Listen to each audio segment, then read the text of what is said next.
Harapan saya ini adalah konten saya yang terakhir yang saya tujukan kepada pemilik nama berinisial H yang memberikan pernyataan bahwa beliau tidak pernah mendengar ada ulama yang memiliki makna lain selain melihat pada matan hadis melihat hilal.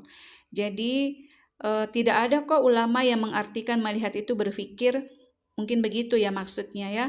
Dan di VT saya itu juga Anda berkomentar bahwa berarti berpikir itu bikin bikin teropong ya, bikin alat ya maksudnya, kata Anda bertanya begitu. Nah, saya jelaskan ya.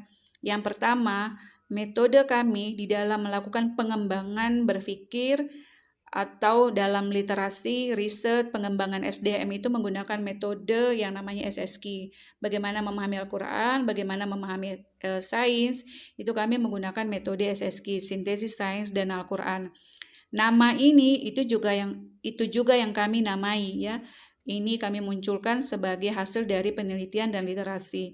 Kami bersama dengan dosen UMT di Tangerang itu sudah mencoba memberikan publikasi menawarkan tentang metode SSQ di dalam memahami Al-Quran atau metode untuk memahami keislaman dan sains atau kehidupan sehari-hari termasuk dalam profesi atau dunia kerja.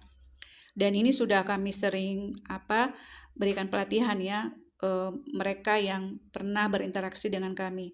Dan selanjutnya setelah kami kuat di literasi, kemudian khususnya saya itu ajukan sebagai novelty di S3. Jadi ini adalah novelty saya tentang SSQ ya bersama dengan dosen UMT.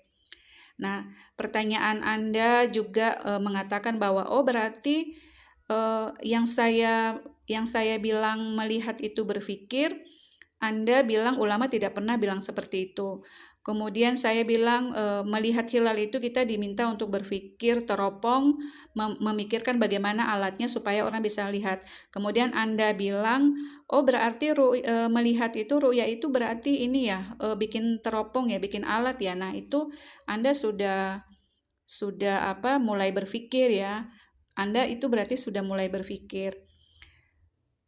Karena metode kami adalah sintesis sains dan Al-Quran, maka apapun yang saya tidak sebutkan pada kosakata ro'a dan yora itu juga ada di dalam sini yang belum saya sebutkan. Dan apa yang sudah disebutkan oleh para ulama, yang disebutkan oleh hasil penelitian itu kosakatanya tersimpan di dalam kata-kata ro'a, yora. Dan ketika kita bilang